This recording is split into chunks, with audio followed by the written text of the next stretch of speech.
नमस्कार, मैं हूं सत्यपाल और आप देख रहे हैं CWB हिंदी न्यूज। शक संवत 1945 विक्रम संवत 2080 आज ज्येष्ठ माह के शुक्ल पक्ष की चतुर्थी तिथि और दिन मंगलवार है। तदनुसार अंग्रेजी तारीख 23 मई सन 2023 मंगलवार का दिन किसी भी शुभ कार्य के लिए बेहद उत्तम है। आइए सबसे पहले एक नजर डाल लेते हैं दिन भर की सुर्खियों पर। हरियाणा में आज यानी 23 और 24 मई को अवकाश घोषित, सरकार ने लिया फैसला, कर्मचारी ले सकेंगे स्वैच्छिक अवकाश। हरियाणा में कांग्रेस का कर्नाटक हिमाचल विनिंग फार्मूला तैयार, दीपेंद्र हुड्डा का वादा 300 यूनिट फ्री बिजली, OPS लागू करेंगे, 5 गारंटियां भी देंगे। पहलवानों ने ब्रजभूषण की नार्को टेस्ट की चुनौती स्वीकारी, बजरंग पूनिया बोले हम तैयार पर सुप्रीम कोर्ट की निगरानी में लाइव टेस्ट हो। PM मोदी ऑस्ट्रेलिया पहुंचे, सिडनी में भारतीय मूल के 20,000 लोगों को संबोधित करेंगे, एक इलाके का नाम लिटिल इंडिया होगा। व्हाट्सएप में 15 मिनट तक एडिट हो सकेंगे मैसेज, अगले कुछ हफ्तों में मिल जाएगा फीचर, मार्क जुकरबर्ग ने किया ऐलान। और अब खबरें विस्तार से।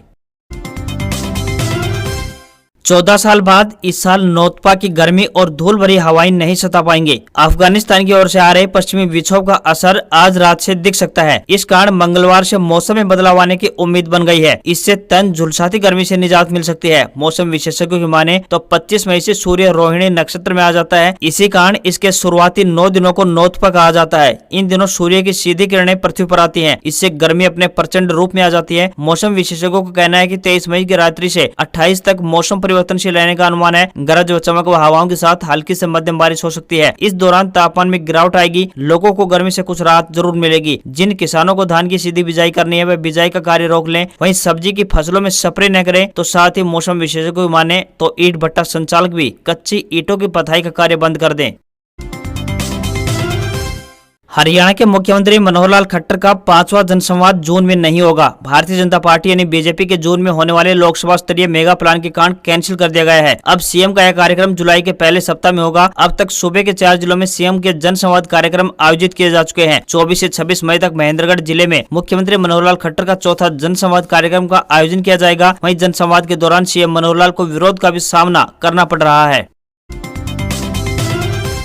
हरियाणा के रोहतक में पूर्व CM भूपेंद्र सिंह हुड्डा ने BJP पर तंज कसते हुए कहा कि भाजपा सिर्फ पन्ना तक सीमित रहेगी, जबकि कांग्रेस घर घर तक पहुंच रही है। हुड्डा ने सांपला किलोई हल्के के गांव का दौरा किया और अपने निवास पर भी कार्यकर्ताओं से मुलाकात की। साथ ही BJP को जमकर निशाने पर लिया। हुड्डा ने BJP प्रदेश अध्यक्ष ओम प्रकाश धनखड़ के बयान पर भी सस्पेंस बनाए रखा, जिसमें प्रदेश अध्यक्ष ने कहा कि BJP का कोई विधायक कांग्रेस में नहीं जाएगा। इस पर हुड्डा ने कहा कि जब कुछ हुआ ही नहीं है तो उस पर स्पष्टीकरण क्यों दे रहे हैं। BJP के विधायक कांग्रेस में आएंगे के सवाल पर कहा कि यह बात बताने की जरूरत नहीं है। पशुपालन विभाग भिवानी जिले में दुधारू पशुओं को मुंहखुर व गलघोटू का संयुक्त टीका लगाने के लिए 5 जून से अभियान शुरू करेगा। इस दौरान 4,14,202 पशुओं को मुंहखुर व गलघोटू बीमारी के बचाव के लिए HSFMD के निःशुल्क टीके लगाए जाएंगे। बता दें कि पशुपालन विभाग की तरफ से पशुओं को बीमारी से बचाने के लिए साल में 2 बार टीकाकरण अभियान किया जाता है। 6 महीने में एक बार पशु को टीका लगाया जाता है। पशु चिकित्सक इस अभियान के तहत दुधारू पशु गाय व भैंस को टीका लगाते हैं। पहला अभियान अगस्त से दिसंबर तक व दूसरा अभियान जनवरी से लेकर अप्रैल तक होता है। इस टीकाकरण के माध्यम से पशुओं को जानलेवा बीमारियों से बचाना है। ये दोनों ही बीमारियां पशु के लिए खतरनाक हैं और इनमें पशु के साथ साथ उनकी देखभाल करने वाला पालक भी परेशान हो जाता है। मुंहखुर बीमारी में पशु दूध देना कम कर देता है और उसके मुंह से लार टपकती रहती है तथा बुखार रहता है। इसी प्रकार गलघोटू बीमारी में भी पशु के गले में घुटन जैसी तकलीफ रहती है और उसे तेज बुखार आता है। मुंहखुर व गलघोटू बीमारी के डॉक्टर घर घर जाकर पशुओं को टीकाकरण कराएंगे ताकि पशुओं को बीमारी से बचाया जा सके। 5 जून से अब विभाग की तरफ से टीकाकरण अभियान चलाया जाएगा। 306 गांव व शहर की विभिन्न कॉलोनियों में जाकर विभाग पशुओं को टीका लगाएगा।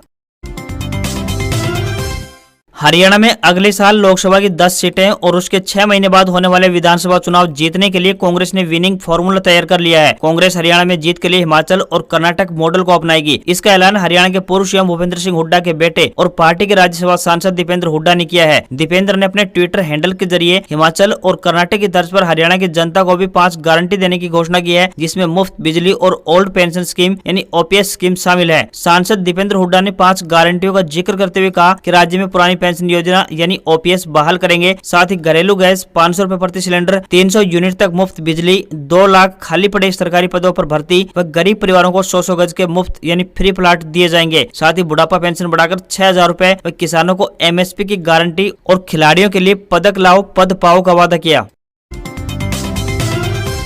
हिसार में निर्माणाधीन महाराजा अग्रसेन हवाई अड्डा कोलकाता के ऑडिटोरियम की तर्ज पर शंख के आकार का बनेगा। हरियाणा के उप मुख्यमंत्री दुष्यंत चौटाला ने ट्विटर हैंडल पर हिसार एयरपोर्ट के लिए नए टर्मिनल के डिजाइन की कई फोटो प्रदेशवासियों के साथ शेयर की है। अंतर्राष्ट्रीय मानकों को ध्यान में रखते हुए हिसार में एयरपोर्ट के निर्माण का कार्य प्रगति पर है। करीब 7,200 एकड़ में हिसार में हरियाणा का पहला बड़ा एयरपोर्ट बनने जा रहा है। हरियाणा सरकार का प्रयास है कि इस हवाई अड्डे को 1 नवंबर तक ऑपरेशनल कर रीजनल कनेक्टिविटी स्कीम के तहत हिसार से अलग अलग राज्यों के 9 रूट पर हवाई सेवाएं शुरू की जाएं।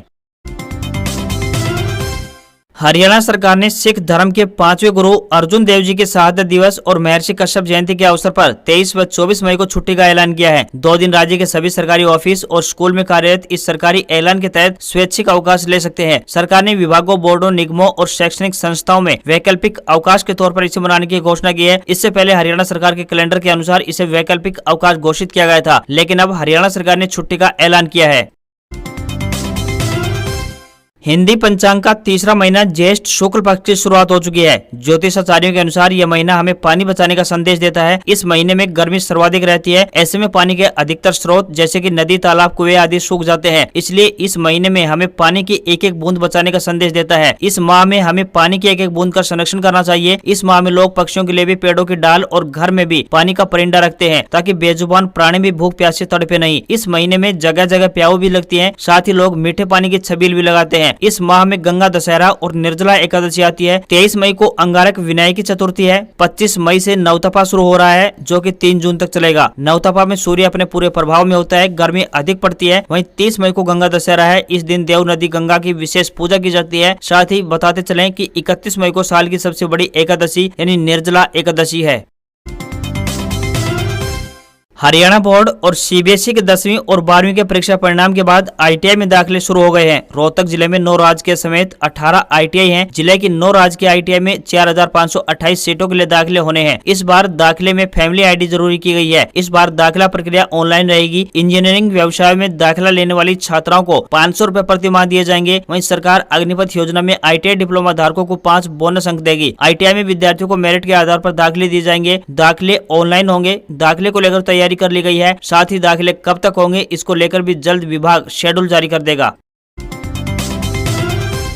नेशनल हेल्थ मिशन यानी NHM district health and family welfare society Gurugram में विभिन्न पदों पर भर्ती के लिए आवेदन मांगे गए हैं। जो भी उम्मीदवार इन पदों के लिए इच्छुक हैं, वे भारतीय डाक के माध्यम से अपने आवेदन भेज सकते हैं। आपको बता दें कि यह भर्ती कॉन्ट्रैक्ट आधार पर किए जाएंगे। इंटरव्यू की तिथि 25 मई 2023 तय की गई है। आवेदकों को आवेदन शुल्क के रूप में 200 रुपए का नगद भुगतान करना होगा, जो कि सिविल सर्जन कार्यालय गुरुग्राम में आवेदन जमा करते वक्त दिया जाना है। आयु सीमा 18 वर्ष से लेकर 42 वर्ष निर्धारित की गई है। आपको यहाँ पर बताते चले कि लैब टेक्नीशियन, लेखा सहायक, जिला कार्यक्रम अधिकारी व स्टाफ नर्स के पदों पर भर्ती की जाएंगी। साथ ही उम्मीदवारों से विनम्र निवेदन भी है कि भर्ती के लिए आवेदन करने से पहले आधिकारिक विज्ञापन जरूर देख लें। बढ़ती महंगाई के दौर में हरियाणा के लोगों के लिए एक अच्छी खबर है। राज्य के हर जिले में कम्युनिटी बायोगैस प्लांट लगाए जा रहे हैं, जिससे गांव के लोगों को मुफ्त में गैस उपलब्ध कराई जाएगी। इसके लिए लोगों को पशुओं का गोबर और गीला कचरा उपलब्ध कराना होगा। निर्धारित मात्रा से अधिक गोबर उपलब्ध कराने वाले पशुपालकों को प्रशासन द्वारा राशि का भुगतान भी किया जाएगा। राज्य के 22 जिलों में सामुदायिक गैस प्लांट लगाने की तैयारी शुरू हो चुकी है। बताते चले कि करनाल के घरौंडा में पहला कम्युनिटी बायोगैस प्लांट लगाया जा रहा है, जिसके अगले 3 महीने में तैयार होने का दावा किया जा रहा है। आज एलपीजी गैस सिलेंडर की कीमत 1150 रुपए हो चुकी है। गैस की बढ़ती कीमतों ने मध्यम वर्गीय परिवार का बजट बिगाड़ दिया है। ऐसे में राज्य की जनता को राहत देने के लिए सरकार एक नई योजना लेकर आई है। इस योजना के पहले चरण में राज्य के सभी 22 जिलों के एक गांव में सामुदायिक बायोगैस संयंत्र स्थापित किया जाएगा। प्लांट के लिए गाय का गोबर और गीला कचरा गाँव से ही एकत्रित किया जाएगा, जिससे प्लांट में गैस बनेगी। सामुदायिक बायोगैस प्लांट में एक विशेष फिल्टर लगाया जाएगा, जिससे बर्तन न तो काले होंगे और न ही गैस से दुर्गंध आएगी।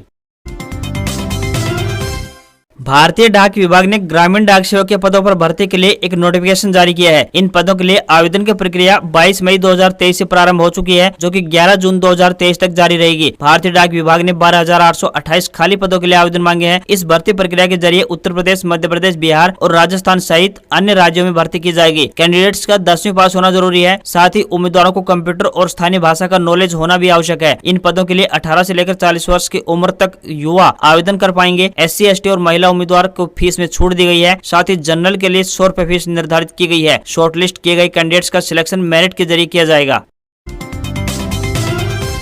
दिल्ली के नजफगढ़ में सोमवार को अधिकतम तापमान 46.2 डिग्री सेल्सियस दर्ज किया गया। यहाँ इस सीजन का सबसे अधिक तापमान है। इसके अलावा पीतमपुरा में 45.8 डिग्री सेल्सियस और पालम में 44.2 डिग्री सेल्सियस तापमान दर्ज किया गया। मंगलवार से देश के कई राज्यों में बारिश का नया दौर शुरू होने वाला है। मौसम विभाग की माने तो 23 से 24 मई तक जम्मू कश्मीर, लद्दाख और हिमाचल प्रदेश में तेज बारिश हो सकती है। वहीं पंजाब में 24 को बारिश का अनुमान है। असम और मेघालय के कुछ हिस्सों में 26 मई तक बारिश हो सकती है। वहीं नागालैंड, मणिपुर, मिजोरम और त्रिपुरा में 24 से 26 मई तक बारिश का अनुमान लगाया गया है। साथ ही 24 मई को पंजाब, हरियाणा, चंडीगढ़ और दिल्ली में तेज हवाओं के चलने का अलर्ट जारी किया गया है। 24 मई को हरियाणा और 24 व 25 मई को उत्तरी राजस्थान के कुछ जिलों में ओले गिर सकते हैं। मौसम विभाग के अनुसार अब नया पश्चिमी विक्षोभ सक्रिय होने वाला है। इससे राजस्थान के ज्यादातर इलाकों में 40 से 50 किलोमीटर प्रति घंटे की रफ्तार से आंधी और बारिश आएगी। नए सिस्टम का असर 28 मई तक जारी रहेगा। इसका सबसे ज्यादा असर बीकानेर और जयपुर संभाग में रहेगा। भारतीय सेना ने आधिकारिक वेबसाइट joinindianarmy.nic.in पर सीबीटी परीक्षा के लिए सेना अग्निवीर परिणाम 2023 घोषित कर दिया है। सामान्य प्रवेश परीक्षा के लिए अग्निवीर परिणाम 2023 आधिकारिक वेबसाइट पर सेना भर्ती कार्यालय चरखी दादरी के लिए पीडीएफ प्रारूप में जारी किया गया है। लिखित परीक्षा यानी रिटन एग्जाम में उपस्थित होने वाले उम्मीदवार चयन प्रक्रिया के अगले चरण शारीरिक फिटनेस टेस्ट और मेडिकल टेस्ट के लिए शॉर्टलिस्ट किए गए उम्मीदवारों की सूची में अपने रोल नंबर की जाँच कर सकते हैं। भारतीय सेना अग्निवीर परीक्षा का आयोजन 17 से 23 अप्रैल तक देश भर में 176 स्थानों के 375 परीक्षा केंद्रों पर किया गया था।